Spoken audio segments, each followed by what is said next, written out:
আসসালামু আলাইকুম। আজকে আমাদের গৌরবের দিন।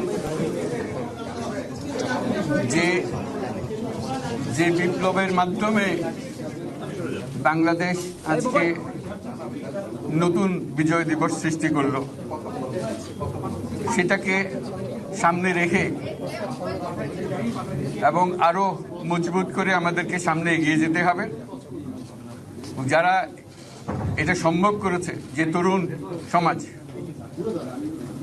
তাদের প্রতি আমি আবার সমস্ত প্রশংসা এবং কৃতজ্ঞতা জানাচ্ছি তাদেরকে। তারা আমার পাশে আছে।